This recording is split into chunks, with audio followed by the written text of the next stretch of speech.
রাজধানীর ফিলিং স্টেশনগুলোর চিত্র সবশেষ পরিস্থিতি জানবো আমাদের সহকর্মী মাজহার মাহবুবের কাছ থেকে।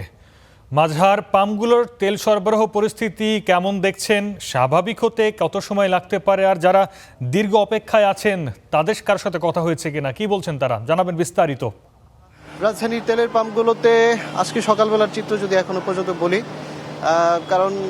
সকালে আসলে রাজধানীতে বেশিরভাগ তেলের পাম্পে তেল প্রবেশ করে না, লরি আসে না, কারণ ডিপোগুলো থেকে ছেড়ে আসতে বেশ সময় লাগে, দুপুর নাগাদ পর্যন্ত গড়িয়ে যায়। সেই জায়গা থেকে আসলে এখন যে পরিস্থিতি, তেলের পাম্পে যে সাধারণত পেট্রোল এবং অকটেনের জন্য যেই দীর্ঘ সারি থাকে বা যানজট থাকে ব্যক্তিগত গাড়ির, সেই পরিস্থিতি কিন্তু মার্চের শুরু থেকে বা মাঝামাঝি পর্যন্ত যে অবস্থায় ছিল সেটি কিন্তু এখন আর নেই, কারণ অনেকটাই তেলের যেটি সরবরাহ আসলে সেইখানে আগের তুলনায় কিছুটা স্বাভাবিক হয়েছে। আর ব্যক্তিগত গাড়ির আমরা যেই দেখতে পাচ্ছি যে সারিতে যে সিরিয়ালে দাঁড়িয়ে গাড়ি তারা নিচ্ছে মূলত গ্যাস, এলপিজি বা সিএনজি, যারা বা ব্যক্তিগত গাড়িতে চালান সিএনজি চালিত গাড়ি, তারাই আসলে গ্যাসের লাইনে আছেন। এবং অপরদিকে যারা ডিজেল এবং অকটেনের জায়গাতে কিন্তু আমরা দেখতে পাচ্ছি যে এই মুহূর্তে একটা বাস প্রবেশ করছে, অর্থাৎ এখানে অকটেন সরবরাহ যেটা এখন করা হবে, ডিজেল, অর্থাৎ ডিজেল এখনো পর্যন্ত সরবরাহ আছে, তবে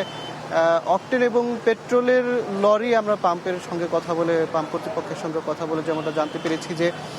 দুপুর নাগাদ আসতে আসতে সময় লাগে, এবং সেই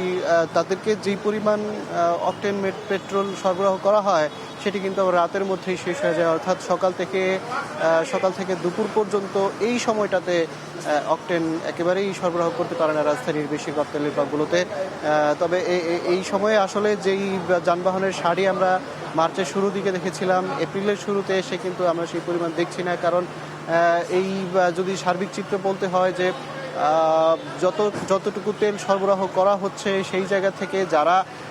আগের দিনে সিরিয়াল ধরে তেল নিয়ে নিচ্ছেন, পরের দিন আবার সকাল থেকে ওই পরিমাণ সংকট না থাকবার কারণে তাদের আর কিন্তু পাম্পে সিরিয়াল ধরার প্রয়োজন পড়ছে না, কারণ সরকার থেকেও যেটা বারবার বলা হচ্ছে যে সারা বাংলাদেশে তারা বেশ সক্রিয় রয়েছে, তাদের জ্বালানি বিভাগ এবং জেলা প্রশাসন তারা নানানভাবে অভিযান চালিয়ে সারা বাংলাদেশে যেভাবে সতর্ক অবস্থানে রয়েছে, সেখানে মজুত করবার যে একটা প্রবণতা সেটিও কিন্তু এখন আর আসলে সুযোগ নেই, কারণ বেশ অ্যাক্টিভ রয়েছে, তারা বেশ সক্রিয় রয়েছে। অপরদিকে তেলের যে পরিমাণ সারা বাংলাদেশে এখন মার্চের শুরুর দিকে বিশৃঙ্খলা তৈরি হয়েছিল, সেই পরিমাণ এখন শৃঙ্খলাবদ্ধভাবে ফেরানোর জন্য সব বিভাগ যেভাবে কাজ করছে, জ্বালানি সংশ্লিষ্ট বিভাগগুলো,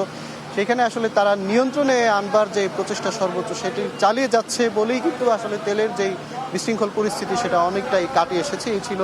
আজকে সকাল পর্যন্ত রাজধানীর তেলের পাম্পগুলোর সর্বশেষ খবরাখবর। ধন্যবাদ মাহবুব।